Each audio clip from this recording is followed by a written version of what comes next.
Welcome to the Mindful Mama podcast, where we navigate controversial topics, deep dive into life-changing stories, and engage in meaningful conversation.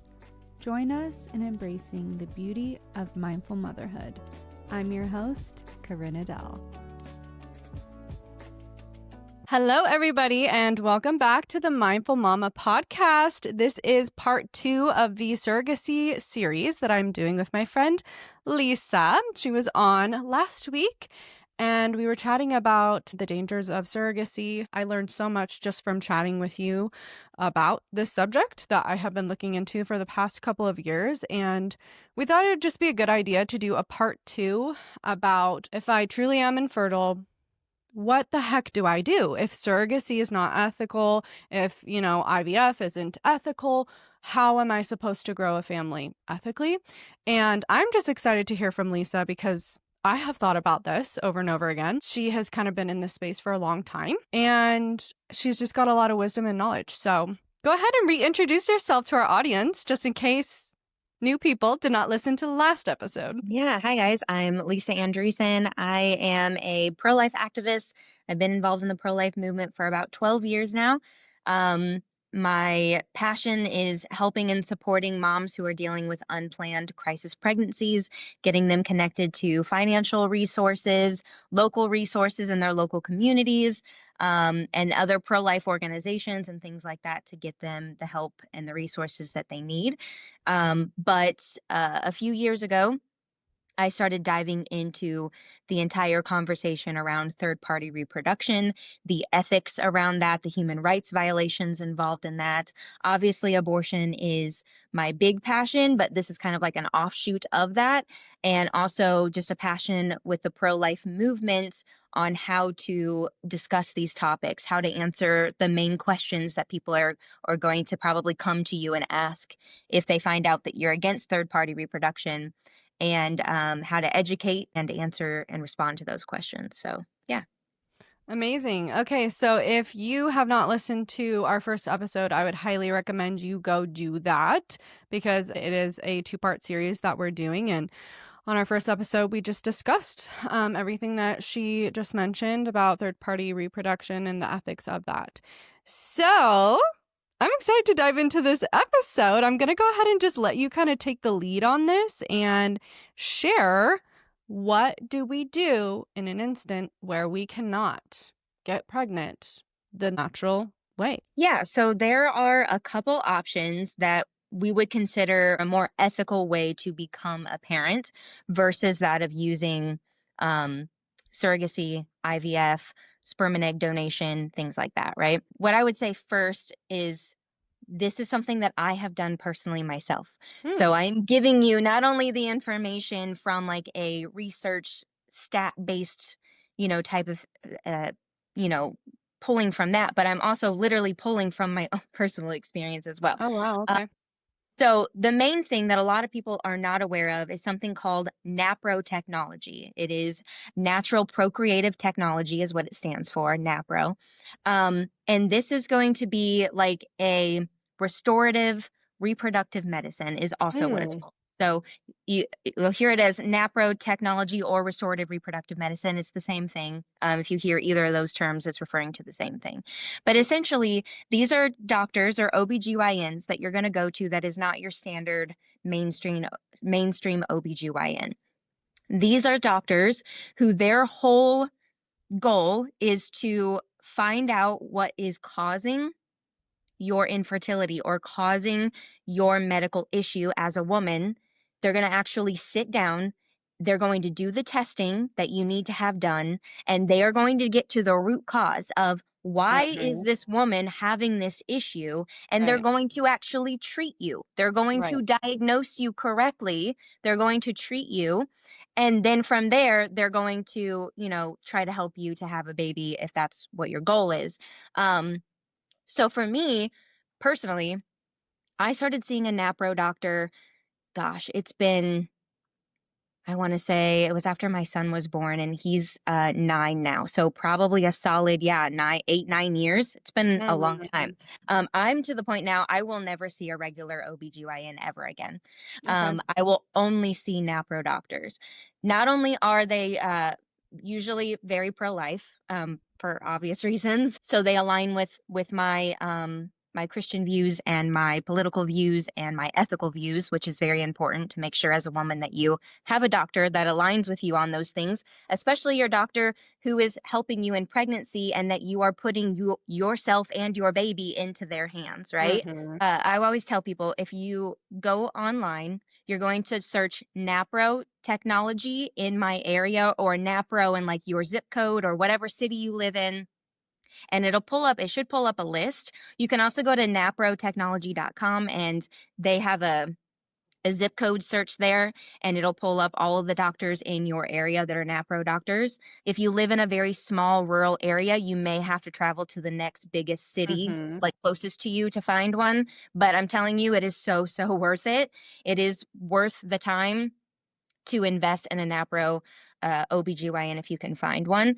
I always tell people before you go into a NAPRO appointment, you're going to want to probably set aside about 2 hours. It's going to be about a 2 hour long appointment because this doctor is going to dig into your medical history unlike any doctor has ever dug into your Mm. medical history before.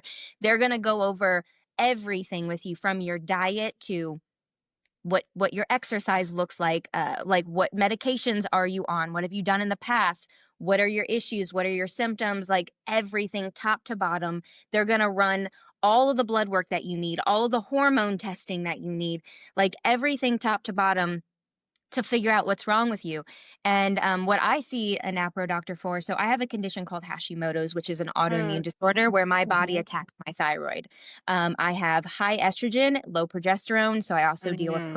chronic migraines and things like that. But that's why I started seeing a NAPRO doctor, to help manage my thyroid and all of my hormone imbalance stuff that I was dealing with because of my thyroid problem, and they have been absolute gold. Literally, like I said, I will never see a regular OBGYN ever again. They're absolutely wonderful. Just some of the most compassionate human beings. They truly care about their patients and, again, want to Mm-hmm. actually help them. But when you look into the studies and the research that's been done on NAPRO, you will see that the success rate is significantly higher than that of IVF. Now, it takes a little bit Wow. longer, and I actually pulled some Yeah. of the stats so I could read them to you, but Amazing. uh, I've never heard of this, but my thought process when I was thinking, okay, what would I say are the options? The first thing that comes to mind is third party reproduction being a band-aid, usually, for the most yes, part, being a band-aid, and being the quicker fix, right? Because, people just want a family, and this is what we know to do. This is what has become the thing to do. I mean, everybody knows now someone, even in their close circle, that has done IVF, and things like that, third party reproduction. And my thought process was, okay, well, what we know about the human body, specifically the woman's body, is one pinnacle of health, or one marker of health, is our cycle. If our cycle is not healthy, something is wrong with our body. And then going further into that, if you cannot sustain a pregnancy, if you cannot get pregnant, that's a big sign that something is not great in your body. Like, your body does not feel safe and or cannot focus on a pregnancy and whatever else is going on in your body. And so that was my first thought, is like, getting to the root cause, obviously, but that takes longer, kind of like what you were saying. It could take a long time. And then, as well as, like, I would also love to hear after you continue this, like, if they also mm, dive into your partner's health, your husband's health, and all of that, because the male also matters, and their health and the health of their sperm matters. So, super cool. Okay, go ahead and yeah. continue. The rare thing about a NAPRO doctor is they're not just going to see the woman, where a typical Hmm. OBGYN is only Mm-hmm. going to see the woman. A Okay. NAPRO doctor can meet with the couple together Wow. um Wow. and have them both be their patients, right? Because especially if you're dealing with an infertility situation Yeah. and we're trying to get this couple pregnant, like you said, we need to check the woman and also the man, Yes. and see what's going on with both of them and get to Okay. the bottom of both of their issues if there are issues, right? So with NAPRO in particular, it says some sources report an overall success rate of up to 80% for couples with infertility who have used Napro technology. One study found a cumulative live birth rate of 52.8% over a 24-month period of treatment. So you are going to have a little bit of a longer Right. time frame, Right. right? Because you may have to do some surgeries, you may have to, do some things, It's a changing your healing diet. period. Right. Hmm. To like, and that's the thing too. That's also why a lot of people will run to infertility, or the fertility industry, I mean, Right. is because it is a quicker, they see it as a quicker fix, right? And we talked about that in the last episode, is there's a lot of money involved, but they're also promised that they're going to get a baby faster.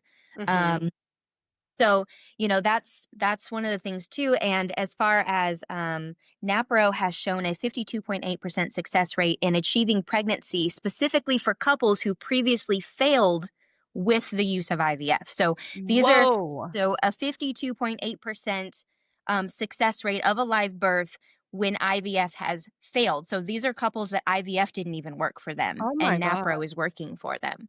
Wow. So, like, you are, yeah, when you actually, the thing that people don't realize is IVF and fertility treatments, they don't actually solve your infertility. No. Like you said, it puts a band-aid on it. Hmm. It's not actually getting to the root cause. It's not actually fixing the issue. It's kind of like rerouting the problem, right?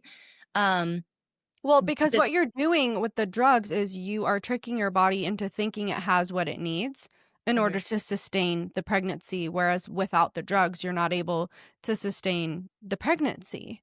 And so you are essentially like tricking your brain, tricking your body into, okay, we are a safe environment. We can temporarily sustain a pregnancy and then hopefully have a live birth, but with that is a lot of failed transfers, miscarriages, and things like that, because the body in the first place is not it doesn't feel safe enough to carry a pregnancy. Correct.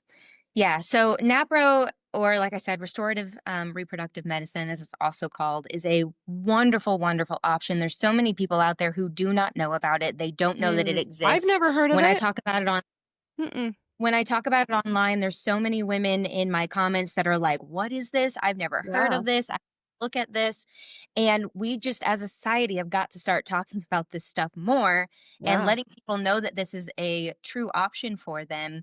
A lot of people within the pro-life movement or the pro-life community are aware of it because they're wanting to not use fertility treatments because of a lot of our pro-life beliefs obviously don't Right. intermix with IVF and all of that, just because of the significant loss of life with IVF. A lot of people are Hmm. like, why are you against IVF? You guys, I'm going to say this very slowly. IVF ends the lives of more children every single year in the United States than even abortion does. We have roughly just over 1 million abortions in the US every single year. And the low estimates, this is low estimates of children that are killed through IVF, they're sitting at about 6 million a year in the US. Mm. There's doctors who are saying like it's much higher than that. It's much, much higher than that. So the most recent studies that we have show that for you to get a live birth through IVF, you on average have to create at least 9 embryos. So that's basically 8 children that you are sacrificing to get the one, right? That's Mm. 8 of your children that are going to die in that process so that you can hopefully get the one live birth. Um, Now, we do know when they go in and they give these women fertility medications and things like that, they are upping their egg production so that their Right. body will drop Hmm. more eggs and they can go in and do egg retrieval. Right. They can retrieve anywhere from, they may only get 2 eggs, but they've retrieved as many as, 20 to 30 I was eggs gonna say like for 20 one. is I think the Right. most I've heard. Yeah. Yeah, and so, like, and if those, create embryos, you can have people that have up to, 12 to 15 embryos that are created in that process. Now, Hmm. obviously, they're not going to have 12 to 15 children. So then there becomes the whole dilemma of, well, what do we do with Right. these embryos now that we have our children, we've had 2 or 3 children. Now what? And a lot of people are not talking about that whole part of it. But yeah, I mean, that's the huge thing with pro-life. With me as a pro-lifer, my issue with IVF is just the significant loss of life that is in that process. IVF itself is hostile to the embryos and to the very human life that it is creating. It is a hostile Mm-hmm. process. Mm-hmm. Um, even embryos that have been frozen, like thawing them out, like a lot of people don't realize most of them don't survive the thaw Right. process. Right. So, or women who get their eggs frozen, they don't survive the thaw process. Like your chances of actually getting a baby through that a lot of the times is very, very small. Um, Right. I've heard a lot of people talk about like having a fresh transfer, and yes. that's when the embryo is like never frozen. It's like fresh, and that seems to have like a higher chance of success because of it's not going through the freezing process. So, restorative reproductive medicine, aka Napro technology, is one of the biggest ways that I would say, like, if you have reservations about IVF and surrogacy and all of this third party reproduction stuff, that would be where I would start. Not only that, even if you're not like, I'm done having children, I still see a Mm-hmm. Napro doctor because A, I just love them, but also they're just going to help get your overall gynecological health Right. back in order, Right. which as a woman is very, very important. Yes. Like you said, our periods are an indication, our menstrual Yes. cycle is an indication that Mm-hmm. something could be wrong.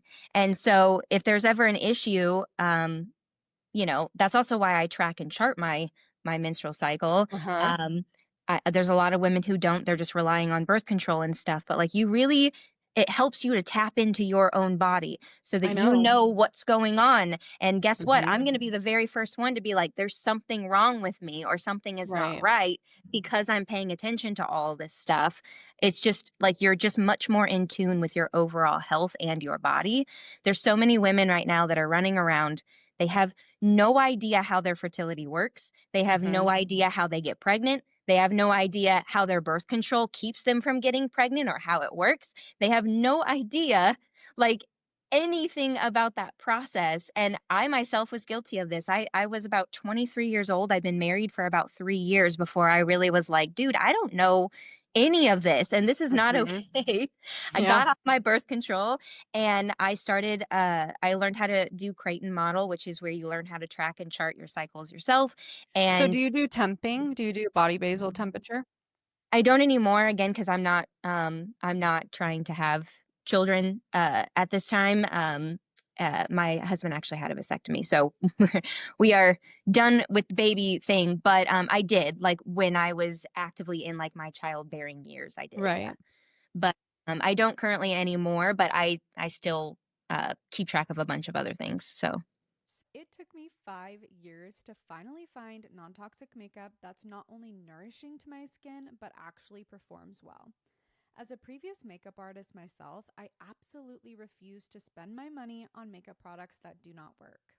Crunchi is the brand that finally converted me. They have personally banished over 10,000 ingredients that do not make the cut into their products, that unfortunately is in most of the makeup we use day in and day out. I'm personally obsessed with their cream concealers and their cream blushes, and I finally started wearing lipstick again because I actually feel good about kissing my babies while wearing it. So their lip pencils are a must. Click the link in my show notes and add the code ADVOCATE10 for 10% off your first purchase with Crunchi. That's Crunchy with an I. And make sure to use my link or the code will not work. Nice. Yeah, it's the amount of information that we can get just from tracking is amazing. And I feel like it is, I've been seeing a little bit more of this on social media of women talking about different phases of their cycle. Like women are starting to learn that we have 4 different phases of our cycle throughout a period of about a month-ish, give or take a couple of days, depending on how long your cycle is. And women just talking about like the ovulation and how they feel creative and good and vibrant, and then their luteal phase and all these different phases. So I am starting to see women having more of an interest in it now, which is really exciting. I have never been on birth control. My Hmm. mom didn't allow me to get on birth control. I think it was a scare tactic to keep me from being sexually active because she's like, you're going to get pregnant because I'm not putting you on birth control. So you better not be sexually active. And I wasn't. I But was in too a scared. weird way, you should thank her because Yeah. she Oh, yeah. probably saved you 100%. a lot of Oh, problems. 100%. I am like seriously grateful that my mom did not allow me to get on that because my sister was on birth control for years and struggled with the side effects, horrifying side effects of her birth control, which led her to stop because, you know.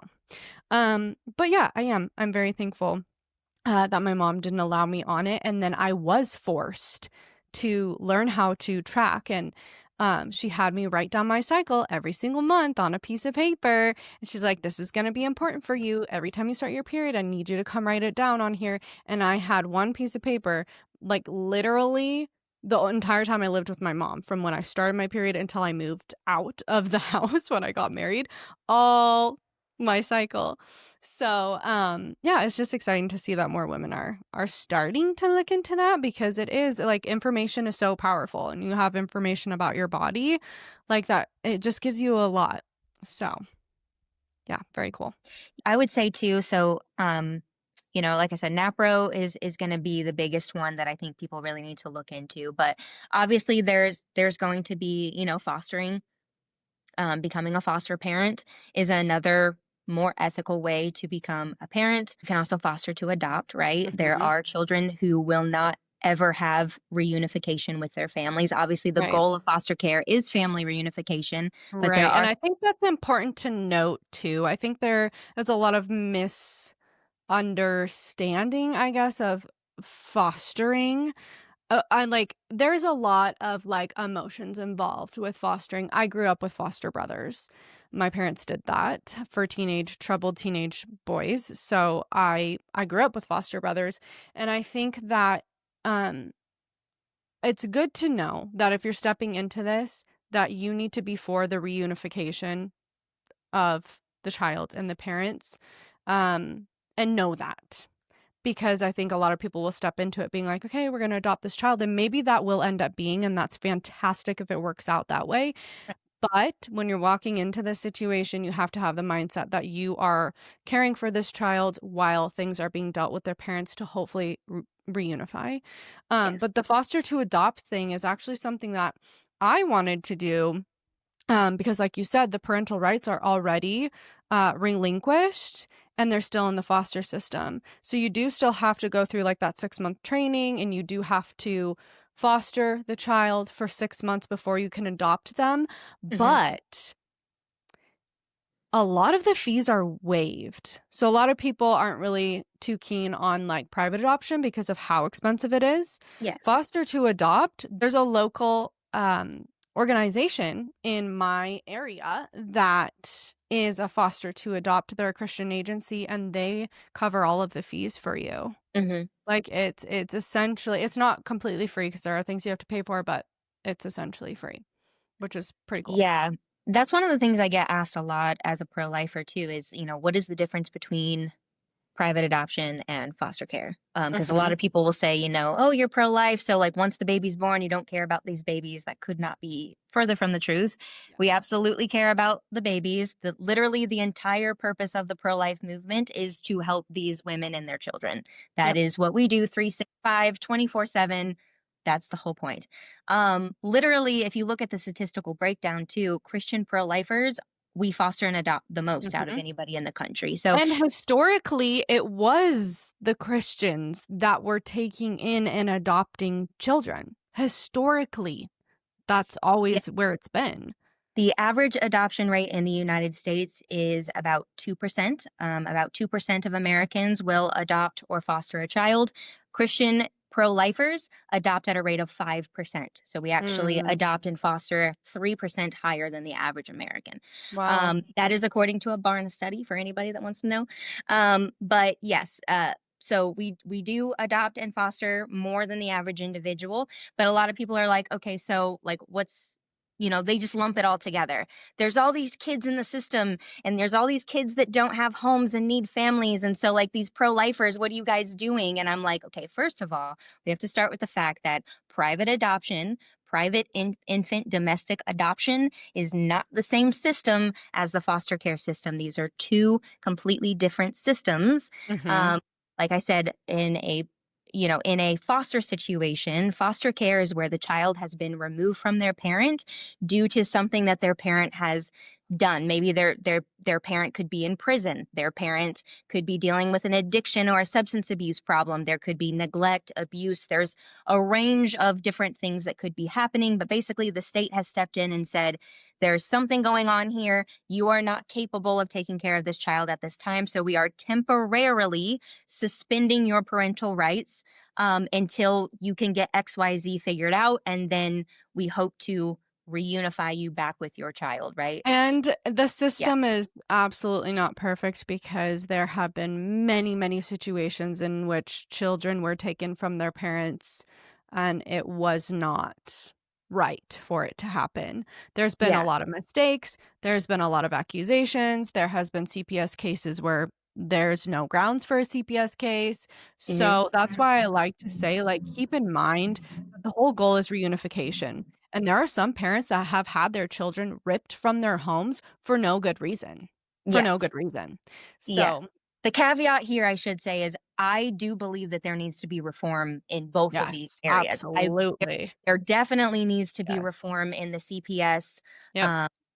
foster care situation. Most Mhm. definitely, there's a lot of corruption and a lot of crazy things going on over there. I don't agree with how everything is set up right now. And even with private infant adoption, there Mhm. are reforms that still, Yes. we've come a long way from how it used to be, but there definitely are still things that I think need to be changed and addressed Right. there as well. Right. So I'm not necessarily advocating that both of these systems are perfect by any Right. stretch of the imagination, but just talking about like how things are in the reality right now in the current. Totally.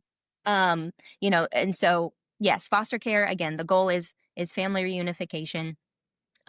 On average, DCFS has it on their website that on average, the majority of children who are in foster care are not eligible to be adopted. The majority of them, their parents still have rights, and their Mhm. parents are actively trying to get their children back. Right. That's something that a lot of people don't realize. They're just like, well, why aren't you going to just adopt all these kids out of foster care? And it's like, because you literally cannot. They are not available. So, according to DCF, on their website, only about 28% of the children that are in foster care at any given time are actually eligible to be adopted. And Mhm. 51% of those children will be adopted by their foster families who are already taking care of them. The majority of them will just go in or stay in the home that they were already assigned to and already have been living there, right? Um, so yes, like the majority of these children are not even like you can't just go get kids. That's the other crazy Right. thing is pro-choicers will be like, you guys, like, you should be the first ones lined up to get kids. And I'm like, well, first of all, we are, but also you can't just like take start snatching up kids. Like, that's not how any of this works. It's a very complicated, like, drawn out. Process. Yeah. Um Yeah. on the private adoption side, this is going to be where you're working with an adoption agency. This is where a mother, while she's still pregnant, oftentimes will decide, for whatever reason, whatever it is that she has going on, that she is not going to be able to parent this child, right? And she is going to make an adoption plan for that baby. Again, typically before they're even born, she will have a couple picked out. The agency will match her with a couple. They will meet. They will decide if it's a good fit for them. They will go over whether they're going to be doing open adoption and what that's going to look like. The majority of agencies now won't even consider couples that don't want an open adoption anymore. Really? The majority of closed adoptions are like not really a thing as much anymore. Now, the problem that we do have, and this is a reform that I think needs to happen, is that on the private adoption side, the majority of open adoptions are closed by the adoptive parents after 5 years. There are no protections in place. Oh. There's no Oh, protections in interesting. place. Yeah, there's no protections in place for the birth moms. Um, the open adoption that they agree on is all just like verbal. There's nothing I've legally. I've heard so many stories of promised open adoption, and as soon as everything is good to go, birth mom is out of there. Like, no, there's no relationship allowed anymore. And Yeah. how heartbreaking that is for the birth mom who is like, I am entrusting you with my child, but I also would like to be a part of their life. They're promised this, and then there's no contact. And we Yeah. know for adoptive children, having that connection to their biological family is actually better for them. Yes. Yeah. Open adoptions, where there truly is an open adoption relationship long term, those children actually adjust and do better when they have those connection to their biological roots, right? And they don't feel just like Mhm. genetically abandoned. Right. Um, Estranged and yeah, with right. no information or hidden, and I've also heard of stories of like people growing up literally not even knowing that they were adopted. They've always felt a little off or a little weird and they're like, I don't know what the heck, I don't know. And then finally they end up finding out by doing a genetic test that, oh my gosh, Mm-hmm. my parents are not my parents. And who the heck is my family? And like, Yeah. man, I that's don't tough. know that. So like adoption, that definitely is something that I think happens. It doesn't seem, I don't think it's as prevalent anymore as it used to be. What we're Right. finding now through genetic testing that people are finding out is that they're donor conceived. So Right. a lot of people find out that their parents used a sperm donor. They thought that their dad was their dad, and they find out their dad is not actually their dad. And they're finding out through, yeah, like Ancestry and these other online DNA tests that, oh, Right. actually, your parents Wait, have I'm something that matched they need. with 100 different siblings. Wait, who are these people? Right. So, Yeah. so yes, it can happen in adoption situations, but I feel like nowadays, because people are more trauma informed on adoption, or at least they should be, we Yes. would Yeah. anyway, that would be hopefully becoming less and less of a thing. But the whole donor conceived situation is a newer development that is taking place. Newer And yeah, they are development. finding sibling pods of upwards of like 100 to 200 sibling pods in a 20-mile radius of one another. And then we have Oh my stories. god. Wait, that is crazy. Wasn't there a recent documentary on Netflix about like was it a doctor? It was like a doctor who was How switching out his sample. Like, he was a fertility doctor, and he was supposed to be putting these, this man's sperm wherever, whether that's IVF or whatever, and he was in actually doing own his own sperm sample. in these women without their consent. Yes. And they've actually found now in the US, there has been 13 fertility doctors that have been identified that have done this. They have used their own sperm in women without their consent. And believe it or not, this was not illegal up until just a few years ago. Oh my Um, so I gosh. believe 2018, Indiana was like the first state that outlawed it, that made it illegal for a fertility doctor to use his own sperm in a woman without her consent. But up until that point, it was not illegal, technically, which is Wow. we now have, I believe it's like 11 states that now have implemented that legislation, but still 11 out of 50. So the majority of Oh states, it my is still not gosh. legal for a Wait, doctor to do it's that. still technically legal in most states for a doctor to do that? Yes. That's what I'm saying. All of this fertility stuff, when I say that it's the Wild West, Oh. it is literally the Wild West. The technology is advancing so much further and so much faster that the legislation is so far behind because Mm, A, the legislation, they've never even really tried to keep up with it in the first place. Anytime that they try now, the fertility industry blocks any time that they try to pass legislation to regulate any of this stuff because they don't want to mm, be regulated because they want to make money. right. Regulation is loss of profit. So, they don't want to do that. But also, then now, like I said, the technology is advancing so much faster than the legislation can even keep up with it. Even if it Mhm. wanted to, I don't think that it could keep up with it at this point. At this point, I've just resigned myself to the fact that I don't think that the legislation will probably ever really get there. Um, Especially when you look at what's on the horizon. We've already got so much coming up now with IVG. Have you heard of IVG and what that's going to introduce? No, wait. No, what is that? Artificial wombs, the artificial Oh. womb stuff that we've got going on. I've heard of the I mean, artificial so wombs, but I don't know what's IVG. Is that the artificial womb or what is that? it's in vitro what is it? In vitro gamete something. But basically they can like alter the gametes to be whatever they want them to be. Um, So they Wait a can, second. As women, our bodies are constantly evolving, and Indigo Luna gets that. Their beautiful, sustainable clothing made from natural fibers is designed with you in mind, embracing every curve and change, including the seasons of pregnancy and breastfeeding. Rooted in slow fashion, Indigo Luna prioritizes ethical production and timeless designs. As a newly postpartum mother, they really helped me rediscover my confidence and style. Feel good in clothes that honor your body and the planet. Use my link in the show notes to save 10% off your order at indigoluna.com. Is that how you can, like, oh, I want my child to have blue eyes, blonde hair? Is that what you're yeah, talking about? How yes, you but they can can literally also literally modify? change. So they can take any of the stem cells in the body and they can change them to sperm, or they can change them to an egg. They can change them into a gamete. Um, So they it's can not an literally original alter. sperm. They're literally creating a sperm. Yes. So they can literally like alter the cells. A friend of Oh mine is my a biologist and gosh. he's briefly explained it to me. It's a lot to break down. He's a But microbiologist. why? Yeah. Why? Why? Because then you don't have to have actual people to do this process anymore.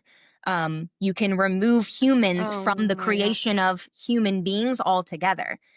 So when they can manipulate these stem cells and turn them into whatever they want, there you go. You can make babies in labs and you don't even need parents anymore. So IVG is on the cusp. That's the up and coming Oh thing. my But gosh. yes, then they can also then narrow it down even more specifically to get into, yes, eye color, hair color, eugenics, getting, permanently removing disabilities from children and things like that, which they're already testing embryos to test Mhm. out that kind Right, of they stuff. grade them. Yes, Mhm. they grade them. Yep. At this point, they're not like, you can't not create an embryo that doesn't have this issue. They're just going to test it and then dispose of Right. it so that it Right, never, right, right. right? Which is still a form of eugenics. Don't get me wrong, but we're getting on the cusp now where they're going to actually be able to start like genetically altering these like designer babies, like legitimate designer babies are on the cusp now. Um, we actually just had a fertility clinic come out at the end of last year, the very first of its kind, that can actually alter eye color and determine eye color So that's the in these first one babies. Yes, that they've been able to do. yes. And they are Yeah. literally advertising themselves. I actually saw them on TikTok. They're advertising themselves on TikTok to be able to do this. So not Wait, only wait, can you wait, set, wait. I saw an influencer do a fake video about this where she was like mocking it, and it was an April Fool's joke, but it's actually real. Like this is they, really happening.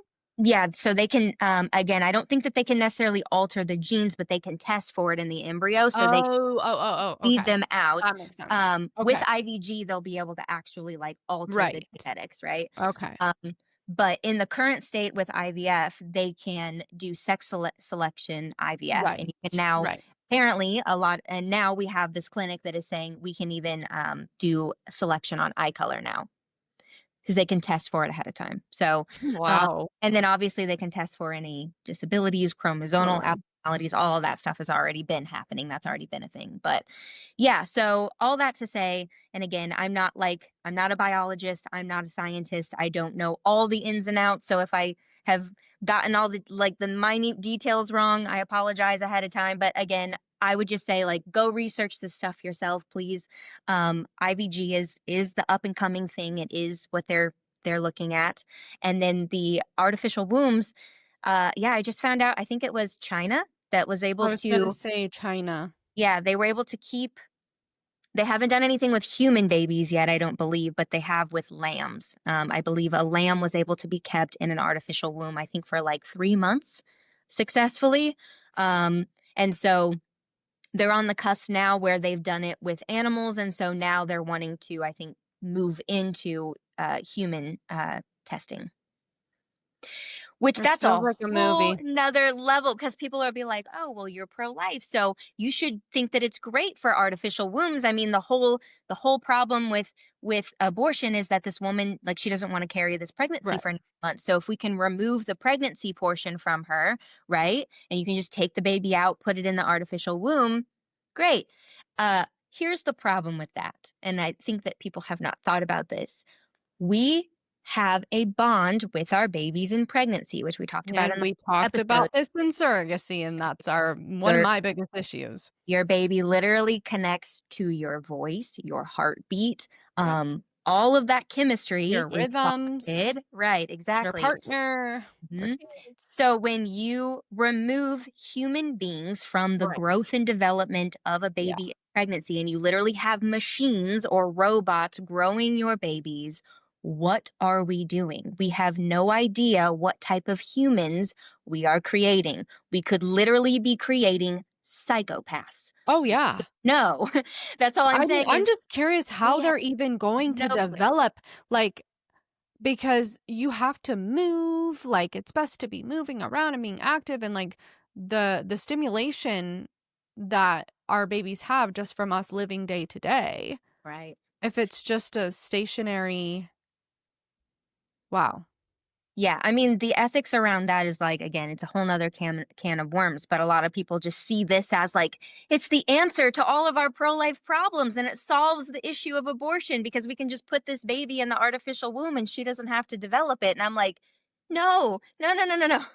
Guys, that's a whole nother ethical. Again, we have no idea what type of human beings we would be creating when you remove humans from the development of humans. Like, that's, yeah, I mean, that's a whole rabbit hole that we could go down, but like just on its face, that sounds absolutely horrific to me. And like, no, Yeah. thank you.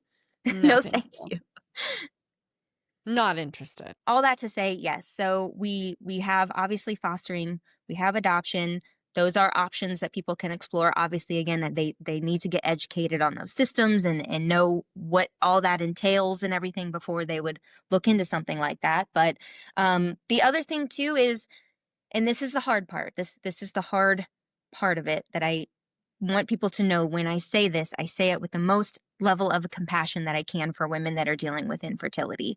But there is a level of this, especially as a Christian who I do believe in God, that we see in the Bible where God opens and closes women's wombs, Yeah. right? He allows women to have babies and other women he does not allow them to have babies. And so there is a part of this where it's like, okay, can we come to terms with the fact that being a mother is just, that's not in the cards for me and it's not going to happen for me? And there's a lot of people that are trying to force that situation into existence. Right. And, you know, the more that I learn about a lot of these things that are going on, I'm going, we really, should we be though? Like, maybe we shouldn't be forcing.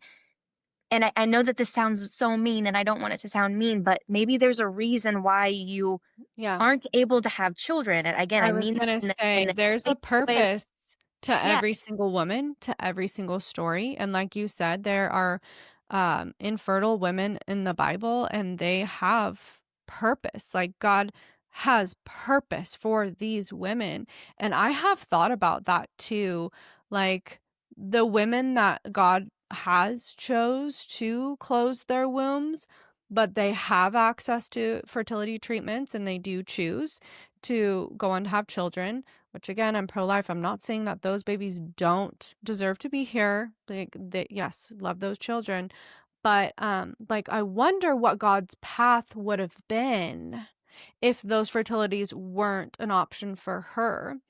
Like what I wonder what God had in store for her other than the motherhood piece that she was so attached to having. And again, I know I'm gonna get slashed for saying this. So yeah, I've thought about that too. And people will sit here and say, well, you were able to have children, so how could you? How could you? How could you? I was like, well, I do sit with these really uncomfortable like conversations and thought processes. And I just want to say, like, it is not easy for me to get on this platform and post these conversations. So people right. always come at me and say, easy for you to say XYZ. My rebuttal is, no, it's not easy for me to say. Most people No, won't say this. It's not easy for me to say. The comments, the DMs, the hate that I get, like this, it's not easy for me to say.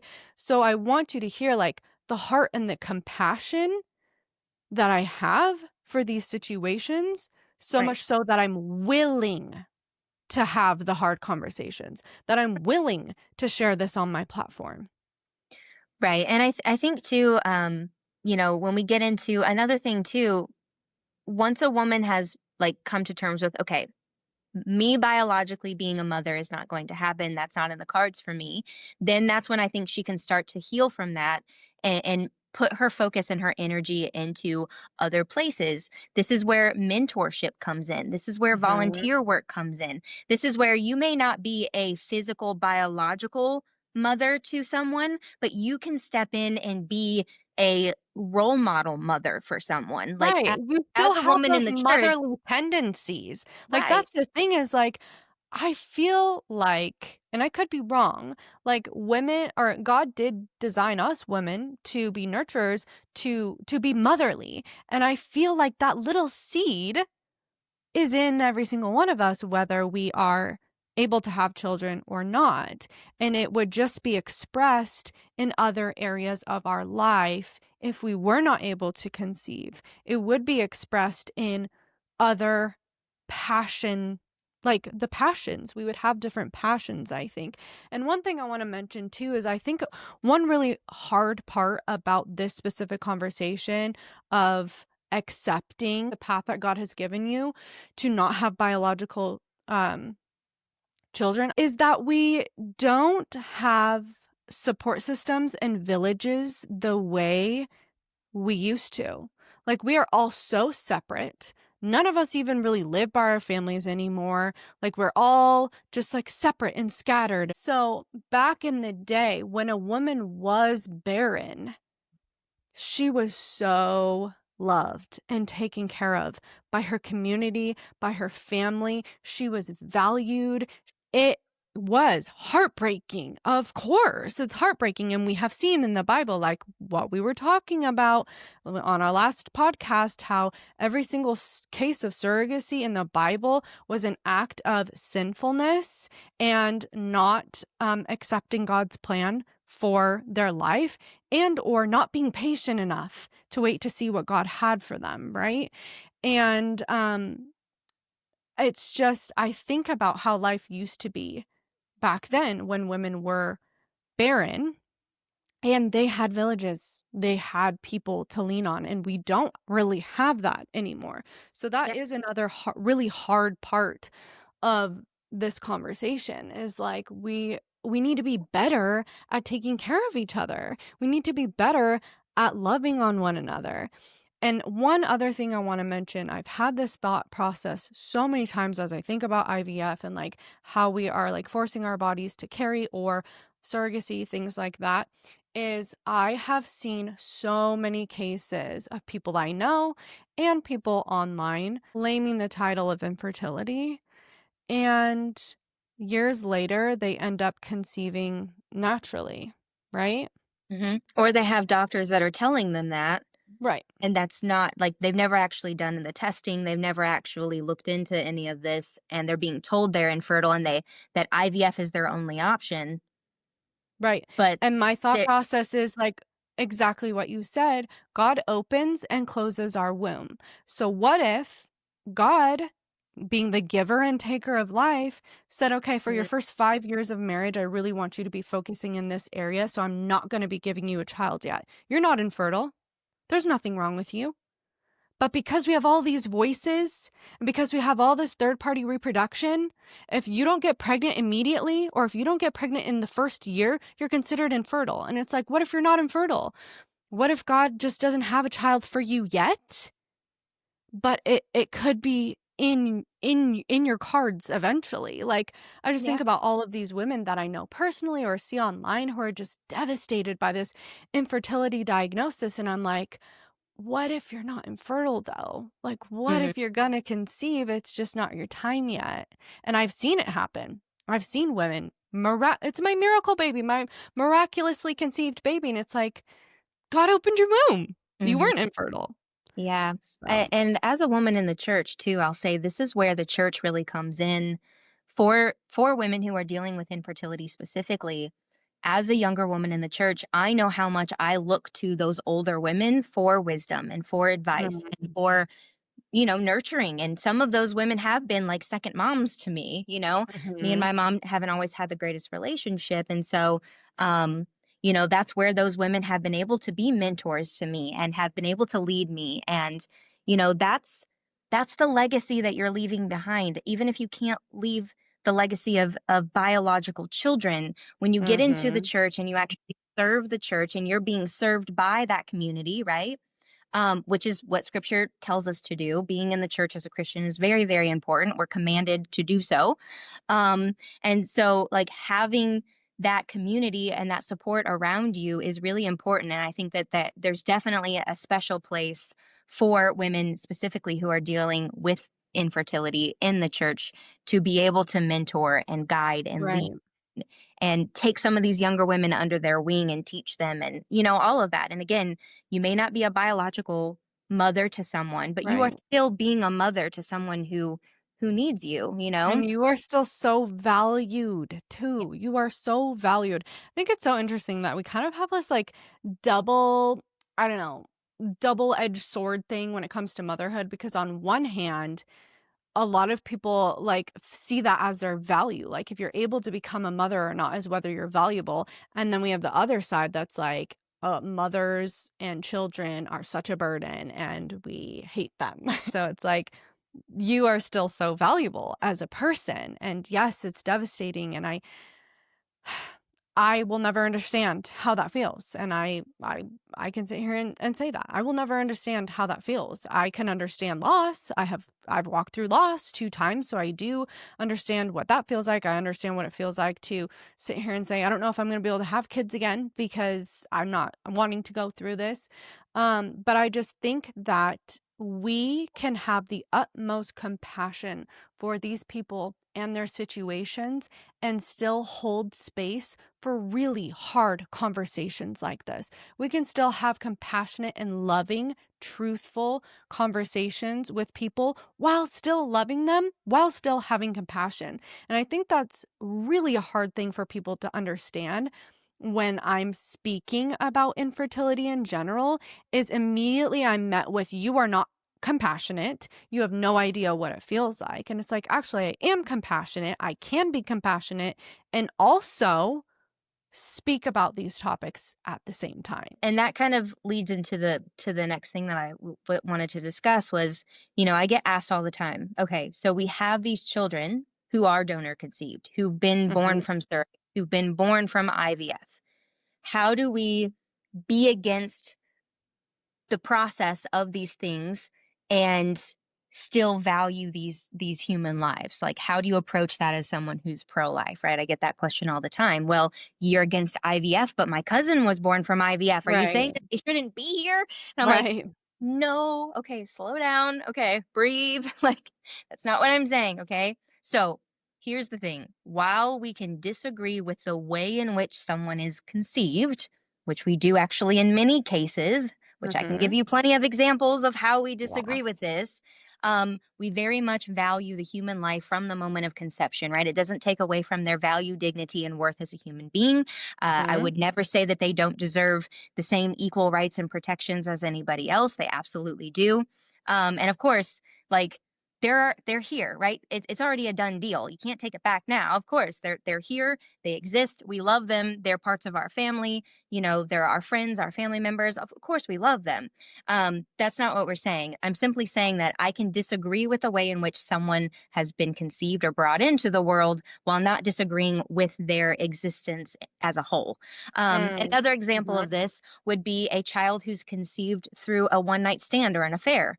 Obviously, I don't agree with having affairs or one night stands. I don't agree with the way and the decisions that your parents made around your conception, but that doesn't change the fact that you are a blessing, right? Right. um, Right. or children who are conceived through the act of rape. Obviously, that's Mhm. absolutely horrific. This violent, criminal, horrific human rights violation has taken place. This woman has been raped. Um, Absolutely do not agree with that at all. but the child who was conceived from that violent act is still a blessing and a valued human being with value, dignity, and worth. I disagree with the way that that child was conceived. The child is still valuable. We can separate the two as two separate entities. Right. Yeah. I think that's really good because I've actually never even heard of that comparison that you made of, disagreeing with the way they were conceived, talking about third party, but then bringing in all of the other instances. That I think that was just a really good comparison. So I appreciate you saying that. At the end of the day, a child is always a blessing, right? Of course. And Yes. as Christians, we have to remind ourselves, scripture only names, there's only a few things in scripture that are labeled a blessing. Children are one of those that is Yes. a blessing from the Lord. It is very Yes. distinct on that. Mhm. And so at the end of the day, we have to remember that the way in which a child is conceived may be a sinful act. Sex outside of marriage, again, rape, definitely a sinful act. So the way in which a child is conceived is not always ideal, right? We have to separate the child. Again, the child is always a blessing. A child is always a miracle from God. And we have to remember that, I've been in churches where you've seen where churches will say, this mother got pregnant outside of wedlock and we're not going to have a baby shower for her. Oh And yeah. they make her I mean, stand up in front of the entire I've congregation seen and so like, many situations where women are uh taken off of worship team or all of these things because and I'm sitting here like hello, we are supposed to be supporting these women the most. We should be surrounding them with love and support, and we're sitting here like you got to get off of worship team. Oh, you can't be a part of this small group anymore. Oh, because we don't want other people to look at you and think that we support the fact that you're unwed and pregnant. Like, it is wild, the hypocrisy well, that we see. notice they never make the men. They never make the men Oh, get up never. and Oh my address gosh, the the men get a conversation. complete I'm pass. like, she They're didn't get yeah, herself pregnant, first of all. It takes she two in didn't this get herself situation. pregnant. But the men are Yeah, never subject to getting up in no. front of everybody and admitting their sin in front of everybody. It's only the women that have to do this. So that's Yeah. problematic. But then you also have the fact that why is it just this sin? Why is it just this one that we're pointing? Yes, amen to that. What Why is it just about, this we've sin? got people that are gambling all their money away on the Yep, weekends. We're not talking about that. We have people that are struggling with alcohol and all of that. Why are they not getting up? You make them get up in front of everybody and yep. address it. It's only I this mean, one. pastors that Yeah, are addicted to weird. pornography Like, in secret, like, absolutely. So I'm just like, yeah, at the end of the day, like that's the number one way that a church is going to drive a woman right into the arms of the abortion clinic every single time. Because it is so much mm. easier for her to keep that quiet, never tell a soul, make an Oh abortion my appointment, gosh, yeah. go in the life of her child, Yeah, and she will just keep that buried yeah. inside of her and never tell anybody. That will be her shame that she carries forever Mm, and never speak mhm. about it. When at the end of the day, most women, when they find out that they're pregnant, the very first place that they should turn to is the church. Yes. That should be the first place that they go to for support. And Yeah. unfortunately, the way that we have it right now, the church is the last place that most of these women are running to. It's the last place that they want to go. And it should not be that way. We Yeah, it's should be their shameful. first option. We should be separating, again, the way that this child was created, not ideal. Were you in sin by having sex outside of marriage and all of that? And that's a conversation we need to have. Absolutely. I'm not saying don't address those things. I'm not saying, not to be truthful with her or anything like that, but there's a way to do it in a loving way, right? But this child is a blessing, and we need to separate the child from that. Yep. All have fallen short of the glory of Yep. God. And at the end of the day, now you have this mother who's bringing this baby into the world, and she needs our help. She needs our Yes. support. And so we need Yep. to rally, right? The child is in existence. They're already here. They're growing and developing in her womb. And now we need to figure out how to rally around her and support her. Period, Mm, point blank. That has to be the yeah. response. And yeah, unfortunately, the church has had a very bad response when it comes to women getting pregnant outside of marriage. Okay. Very cool. All right. Well, thank you so much for coming on again, Lisa, and hopefully we'll be doing another video here in the future. Yeah, so I'll go ahead and just link all of her stuff below. She's got 2 different TikToks going, Instagram. You're going to learn so much from her because every time I talk to her, I'm like, whoa, oh my gosh, I didn't know that. So again, thank you so much for coming on. I just appreciate you. Yeah, absolutely. And that concludes today's episode. If you found value in this conversation or resonate with it in any way, I'd love for you to leave me a review on whatever platform you're listening in on and share about it on social media. Your support means the world. For more content like this, you can follow me at Corinne Adele on all platforms. Thank you for listening, and I'll see you next week.